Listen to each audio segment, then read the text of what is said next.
Dios reparte una función distinta a cada miembro del cuerpo de Cristo para la edificación de su iglesia.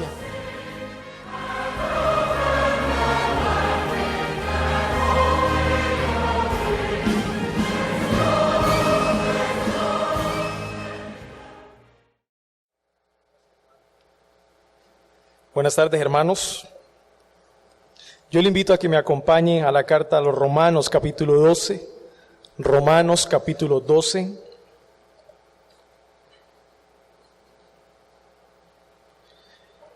Y vamos a leer el versículo 4 y el versículo 5 del capítulo 12 a los Romanos.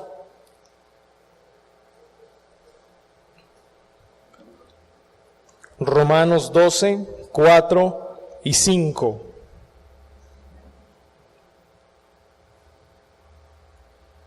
Dice la palabra de Dios: porque de la manera que en un cuerpo tenemos muchos miembros, pero no todos los miembros tienen la misma función, así nosotros, siendo muchos, somos un cuerpo en Cristo, y todos miembros los unos de los otros.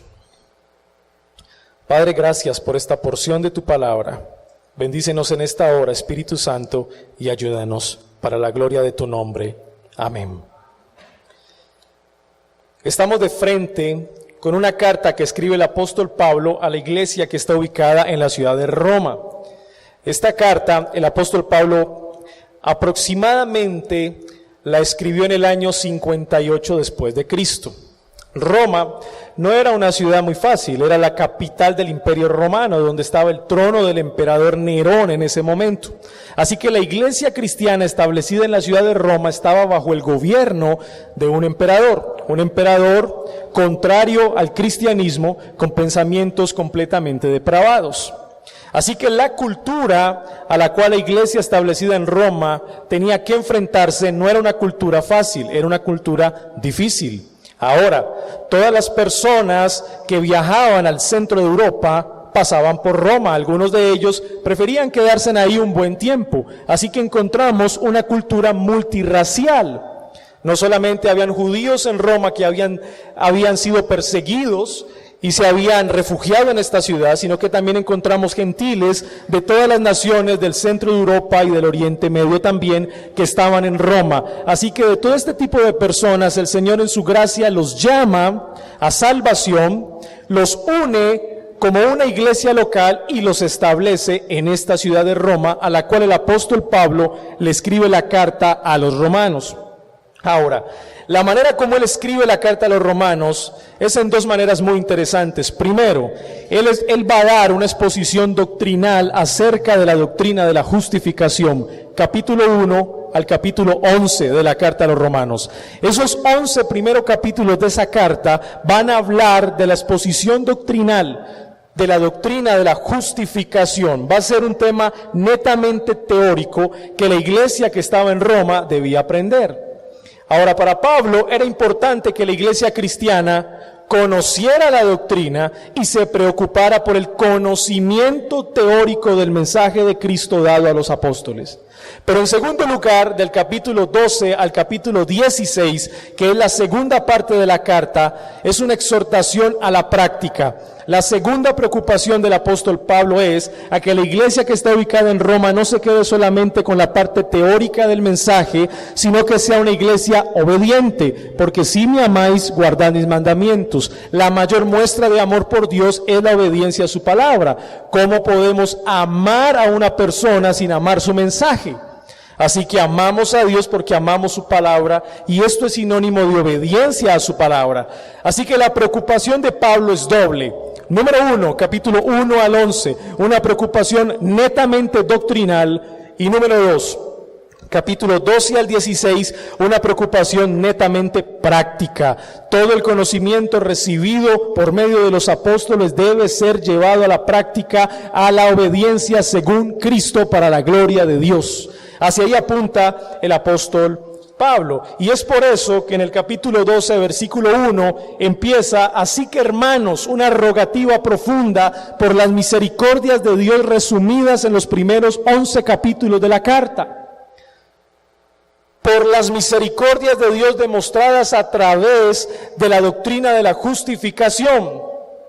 Ahora Pablo entra a hacer una rogativa profunda con base en las misericordias de Dios. Así que todo el capítulo 12 lo podemos dividir en 3 unidades de pensamiento grandes. Y la primera unidad de pensamiento es el versículo 1 y 2. Y aquí encontramos en estos 2 primeros versículos del capítulo 12 la actitud del creyente justificado para con Dios. La preocupación aquí es que la iglesia sepa cómo debe presentarse delante de Dios según Dios le ha enseñado cómo debe hacerlo. Así que la primera actitud a la que apunta Pablo aquí es a la actitud del creyente justificado para con Dios, versículo 1 y 2 del capítulo 12. La segunda unidad de pensamiento va del versículo 3 hasta el versículo 13. Y ahí encontramos la actitud del creyente justificado para con otros creyentes. Así que la relación aquí es horizontal. La primera es vertical para con Dios, la segunda es horizontal para con otros hermanos. Y la tercera unidad de pensamiento es del versículo 14 al versículo 21, y es la actitud del justificado para con los no creyentes. Así que Pablo está tratando de abarcar a toda la población de la iglesia local establecida en Roma, primero, para que tengan una relación vertical con Dios; segundo, para que esa relación vertical entonces reaccione en una relación horizontal con los demás creyentes; y tercero, esa relación horizontal no solamente es con los demás creyentes, sino que también estamos llamados a relacionarlos con los no creyentes. Esa es la división del capítulo 12. Pero nuestra unidad de pensamiento es la número 2. La número 2, la actitud del creyente justificado para con los otros creyentes. Es la relación horizontal a la cual Pablo está llamando a la iglesia de Roma y a la cual el Espíritu Santo a través de esta palabra nos está llamando a nosotros en esta tarde. Una relación horizontal con los otros hermanos. Propiamente en esta unidad de pensamiento del versículo 3 en adelante hasta el versículo 13, vamos a centrarnos en 2 versículos, versículo 4 y versículo 5. Y estos 2 versículos nos hablan de la naturaleza de los miembros del cuerpo de Cristo. Fueron los 2 versículos que leímos cuando iniciamos esta exposición. Miremoslos nuevamente, versículo 4 y 5. Porque de la manera que en un cuerpo tenemos muchos miembros, se está haciendo un énfasis especial en los miembros, pero no todos los miembros tienen la misma función, versículo 5, así nosotros, siendo muchos, somos un cuerpo en Cristo, y todos miembros los unos de los otros.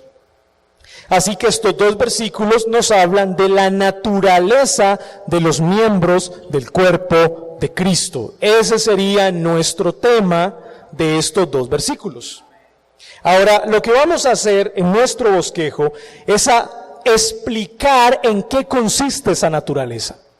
Pues si hay una naturaleza de los miembros del cuerpo de Cristo, entonces necesitamos saber en qué consiste la naturaleza de los miembros del cuerpo de Cristo. Y vamos a ir rápidamente por nuestro bosquejo en 3 encabezados. Número 1, la unidad de los miembros en un solo cuerpo. Número 1, la unidad de los miembros en un solo cuerpo. ¿Lo puede detectar en el texto? La idea es que usted lo detecte en el texto. Versículo 4a, por ejemplo. Porque de la manera que en un cuerpo tenemos muchos miembros. Así que aquí se está haciendo un énfasis en la unidad, en un solo cuerpo, de los muchos que son los miembros de Cristo, del cuerpo de Cristo. Pero también el versículo 5a. Así nosotros, siendo muchos, somos un cuerpo en Cristo. Así que el primer encabezado que explica la naturaleza de los miembros de Cristo es la unidad de los miembros en un solo cuerpo. Ese sería el primer encabezado, la unidad de los miembros en un solo cuerpo. Segundo, la diversidad de los miembros en sus funciones.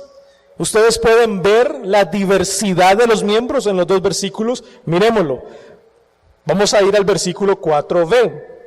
Porque de la manera que en un cuerpo tenemos muchos miembros, pero no todos los miembros tienen la misma función. Así que aquí el texto nos está explicando a nosotros una diversidad de los miembros en sus funciones. Entonces, número 1, la unidad de los miembros en un solo cuerpo. Y número 2, la diversidad de los miembros en sus funciones. Y número 3, beneficios mutuos de los miembros. Versículo 5b, y todos miembros los unos de los otros. Y uno va a decir, beneficios mutuos. Bueno, el texto dice, somos miembros los unos de los otros, pero la pregunta es, ¿y eso qué tiene que ver? Es decir, si yo soy miembro de ti, tú de mí, los unos a los otros, ¿qué ganamos con eso? ¿Hay algo detrás de esa verdad que me edifiquen a mí? Por supuesto que la hay. Porque si somos miembros los unos de los otros, vamos a ser beneficiados los unos de los otros a través de las diferentes funciones que Dios nos dio a cada uno. Esa es la idea. Entonces son 3 encabezados que explican la naturaleza de los miembros del cuerpo de Cristo. 3. Primero, la unidad de los miembros en un solo cuerpo. Segundo, la diversidad de los miembros en sus funciones. Y tercero, beneficios mutuos de los miembros. Así que vamos al primero, la unidad de los miembros en un solo cuerpo. Pablo en 1 Corintios 12, versículo 27, dice esto: vosotros, pues, sois el cuerpo de Cristo, y miembros cada uno en particular. Aunque Pablo no lo dice en Romanos completo, como lo está diciendo a los Corintios, nosotros podemos entender que esos miembros hacen parte del cuerpo, pero no de un cuerpo solo, sino del cuerpo de Cristo. Y Pablo está tomando la analogía de un cuerpo humano para hablarnos del cuerpo de Cristo. Así que en este primer encabezado vemos cómo Cristo es la cabeza de ese cuerpo a la cual cada uno de sus miembros está ligado. Y si cada uno de sus miembros está ligado a la cabeza que es Cristo, entonces estaremos ligados los unos a los otros. Miremos Filipenses capítulo 2, versículo 2.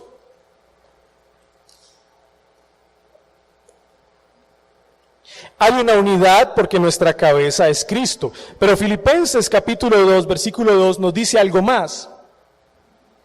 Completad mi gozo, sintiendo lo mismo, teniendo el mismo amor, unánimes, sintiendo una misma cosa.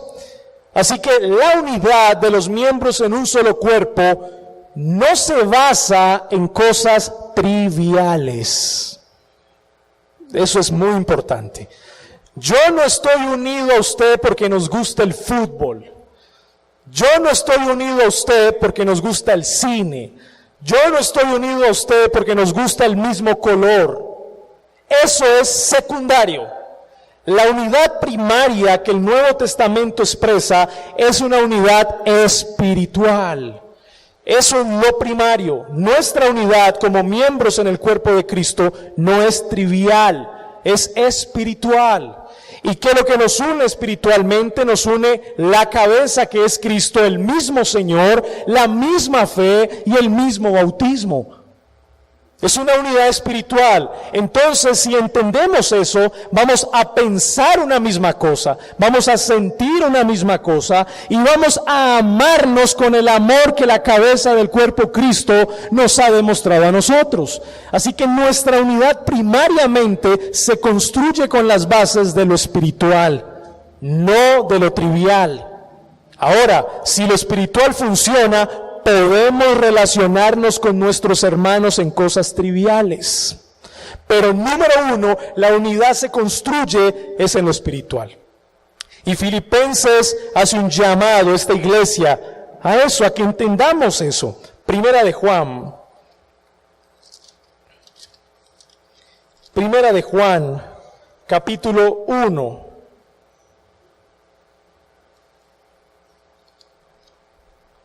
Versículo 3.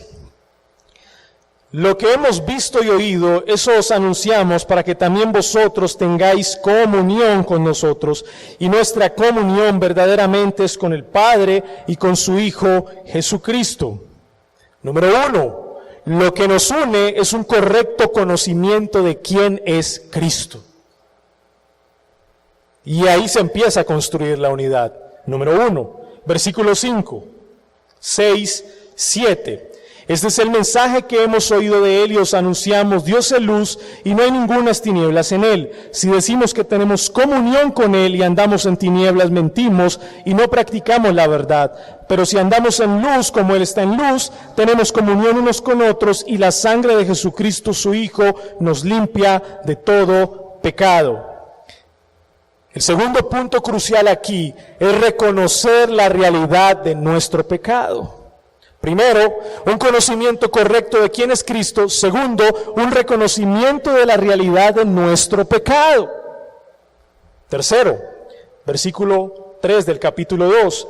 Y en esto sabemos que nosotros le conocemos si guardamos sus mandamientos. Ahí está los elementos fundamentales para construir una verdadera unidad en Cristo. 3 elementos. Primero, un correcto conocimiento de quién es Cristo. Segundo, un reconocimiento de la realidad de nuestro pecado. Y tercero, entonces, es una obediencia a su palabra. Si en eso nos parecemos, estamos unidos. Si no, no puede haber unidad. Aunque nos guste el fútbol. No puede haber unidad. Y Pablo, en la carta a los Romanos, habla de esta unidad. Es la unidad de los miembros del cuerpo de Cristo. Es la misma unidad. Un conocimiento correcto de quién es Cristo, el reconocimiento de la realidad de nuestro pecado y la obediencia a su palabra. Y estos 3 elementos entonces construyen la verdadera unidad de los miembros del cuerpo de Cristo. Sin esto, no puede haber verdadera unidad. Segundo encabezado, la diversidad de los miembros en sus funciones. Volvamos a Romanos. Capítulo 12, versículo 4b. La diversidad de los miembros en sus funciones. Pero no todos los miembros tienen la misma función. Ahora, cuando a uno le dan un versículo como estos y no le dieran más Biblia, estaría uno perdido. Porque la pregunta directa es, y entonces, ¿qué funciones? ¿Cuáles son las funciones de los miembros? Si yo no tengo otro texto del Nuevo Testamento que me explique esto, yo no puedo explicar ese versículo. Pero gracias a Dios, los versículos que continúan del 6 al 8 nos van a explicar las diferentes funciones de los miembros de Cristo, las cuales hacen que haya diversidad en medio del pueblo de Dios. Así que gracias a Dios porque su palabra es perfecta y completa. Miremos esa diversidad de los miembros en sus funciones. Versículo 6. De manera que teniendo diferentes dones, según la gracia que nos es dada, ahí van. Si es el de profecía, úsese conforme a la medida de la fe. O si de servicio, en servir. El que enseña en la enseñanza. El que exhorta en la exhortación. El que reparte con liberalidad. El que preside con solicitud. El que hace misericordia con alegría. Y aquí hay una división donde nos expresan dones de habla y dones de servicio. Por ejemplo, los dones del habla es el don de profecía, el don de enseñanza y el don de exhortación. Y los dones de servicio es el don de servir, el don de dar, el don de presidir y el don de hacer misericordia. Estos dones o funciones es la característica que hace a un miembro del cuerpo de Cristo distinto a usted. Porque no todos los miembros tenemos los mismos dones. Dios reparte una función distinta a cada miembro del cuerpo de Cristo para la edificación de su iglesia. Así que nosotros, mis amados hermanos, debemos reconocer qué don tenemos. Ahora, uno de los dones del habla, el don de profecía, aunque particularmente este don en la carta a los Romanos se está refiriendo al don de profecía, que es una gracia que Dios derramó en personas que Él escogió para dar un mensaje específico en aquel tiempo que se estaba escribiendo las cartas del Nuevo Testamento, siendo paralelos a 1 Corintios 13, donde nos habla de la cesación de los dones, entre ellos este don de profecía.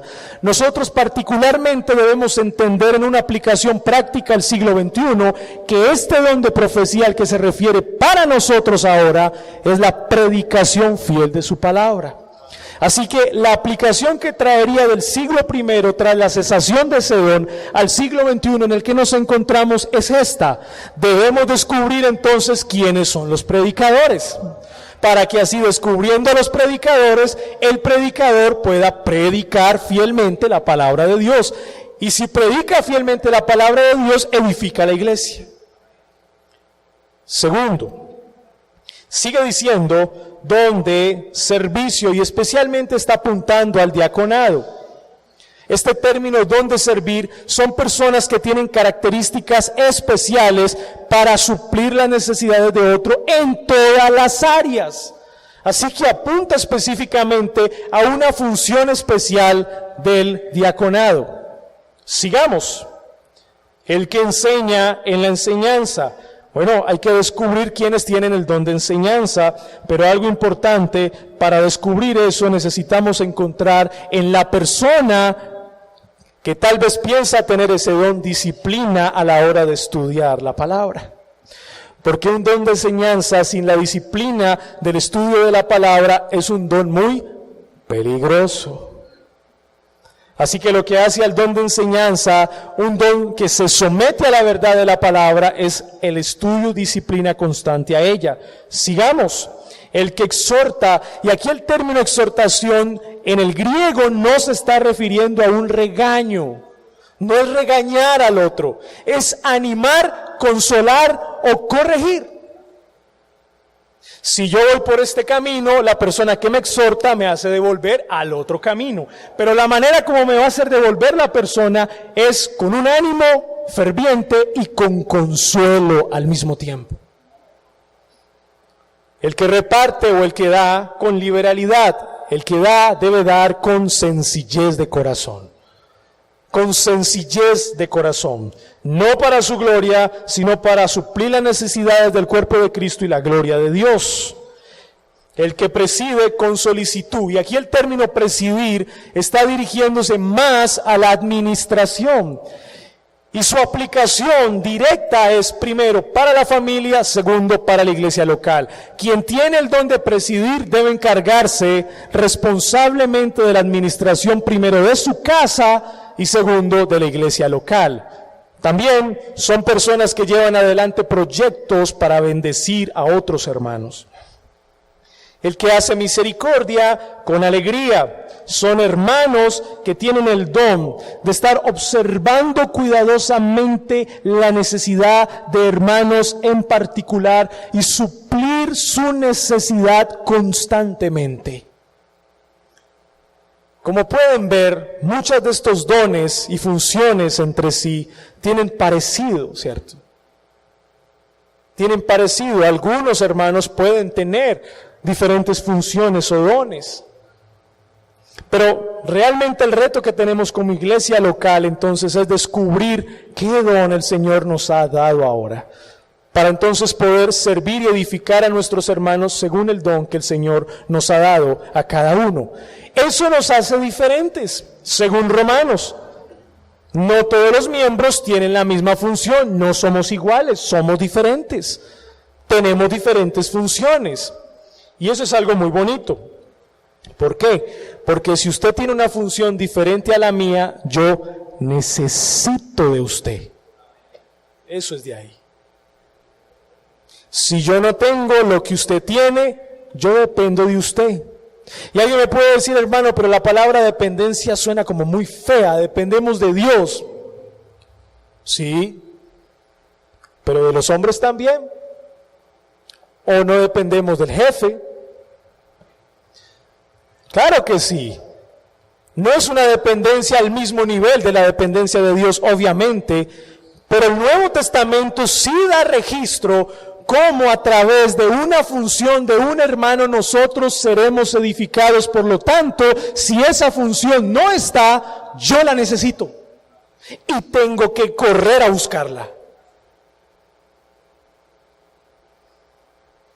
Número 3, los beneficios mutuos de los miembros. Versículo 5b. Y todos miembros los unos de los otros. El punto es este. Si nuestra cabeza es Cristo, en el cual encontramos verdadera unidad con 3 elementos fundamentales: un conocimiento correcto de quién es Cristo, el reconocimiento de la realidad de nuestro pecado y la obediencia a la palabra de Dios, son 3 elementos cruciales que nos unen como miembros. Tenemos una misma cabeza, que es nuestro Señor Jesucristo. Dependemos de Él como cabeza, pero al mismo tiempo dependemos mutuamente debido a las funciones diferentes que Él nos ha dado a cada uno a través de sus dones. Los dones de Romanos son esos dones de servicio que están vigentes, con la clara explicación del don de profecía que hoy se imparte como predicación fiel de la palabra. El punto es este: si el Señor ha dado diferentes funciones a cada uno de nosotros para la edificación de la iglesia local, entonces hay una gran realidad, y es que yo soy beneficiado de lo que usted hace, y usted es beneficiado de lo que yo hago. Y eso hace entonces que usted, como un miembro de Cristo diferente a mí, podamos entonces estar unidos y depender el uno al otro para nuestro crecimiento. Eso quiere decir que usted no está solo, ni yo estoy solo, sino que usted me pertenece y yo le pertenezco. Es como si Pablo estuviera diciendo: hey, tú sabes que ese hermano te bendice con ese don, agárralo, no lo sueltes. No lo sueltes, porque no te vas a perder la bendición que el hermano te va a dar. Entonces agárralo y no lo sueltes. Es tu hermano. Así que claramente, mis amados hermanos, seremos beneficiados los unos a los otros a través de las diferentes funciones o dones que el Señor ha impartido a su iglesia. No somos indispensables, pero debemos trabajar de tal manera como si lo fuéramos. Sabemos que la obra continúa claramente sin nosotros, pero en el momento en el que Dios nos pone en un lugar, hay que trabajar con todas nuestras fuerzas hasta edificar nuestra iglesia local, dando todo de nosotros por esa noble causa. Y si el otro hace por mí con toda su fuerza eso que está haciendo para mi edificación, entonces yo tengo que reconocer en mi hermano la gran bendición que él es para mí. Aunque yo sé que no es indispensable, el hecho de saber que mi hermano no es indispensable no me quita a mí la sinceridad de reconocer que mi hermano, si se va, me hace falta. Así que, amados hermanos, dentro de todos estos versículos y en estos 3 encabezados acerca de la unidad de los miembros del cuerpo de Cristo, acerca de la diversidad de nosotros y de los beneficios, logramos ver 3 propósitos. 1, edificación. No hay lugar a dudas. Eso lo van a exponer en una de las plenarias, el tema propiamente de la edificación. 2, exhortación. Llamados continuamente a ser corregidos con amor y consuelo. Y 3, consolación.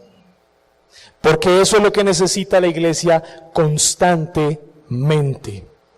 Como conclusiones finales, Tengo una conclusión. La primera, la diversidad sin unidad significa confusión. Podemos ser diferentes, tener funciones diferentes, pero si no hay algo que nos une, entonces ¿para dónde corremos? Diversidad sin unidad significa caos y confusión. Por eso cuando una iglesia tiene diferentes dones, entonces hay que correr en pos de la unidad de la iglesia local. Segunda conclusión, la unidad sin diversidad significa monotonía. La unidad sin diversidad significa monotonía. Y con el término monotonía muere el beneficiarse, la dependencia y la realidad sincera de que necesito al otro. Porque si todos aquí tenemos el don de servicio y no hay quien nos enseñe la palabra de Dios, entonces mutuamente vamos a servirnos tal vez, o tal vez no nos dejaríamos servir porque tiene el don de servicio y no le gusta que le sirvan sino servir al otro. Entonces, ¿cómo hacen para servirse? ¿Y quién les enseña? ¿Y quién les exhorta? ¿Y quién les da para que el servicio salga adelante? Si todos nosotros tuviéramos el don de enseñanza y no hay nadie que tenga el don de servicio, de seguro ni las mesas ni las sillas estarían ahí, ni siquiera las fotos.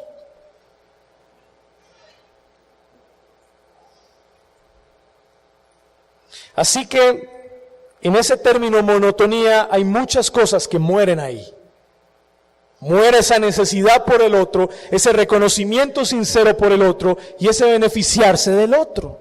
Y mi tercera conclusión, la unidad en la diversidad es necesaria, completamente necesaria para el crecimiento sano de la iglesia de Cristo. Y la mayor muestra de la unidad en la diversidad es nuestro Dios trino. Un solo Dios, una sola esencia que subsiste en tres personas distintas.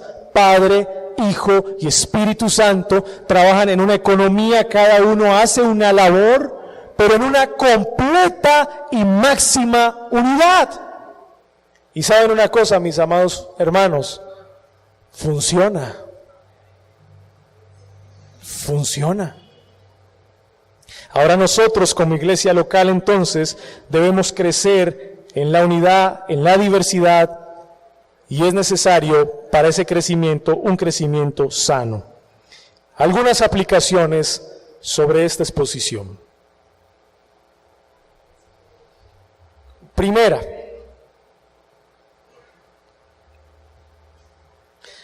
debemos darnos cuenta como iglesia, amados hermanos, que hacemos parte de un solo cuerpo y que nuestra cabeza es Cristo. Sin embargo, debemos bendecir a nuestros hermanos constantemente a través del don que el Señor nos ha puesto.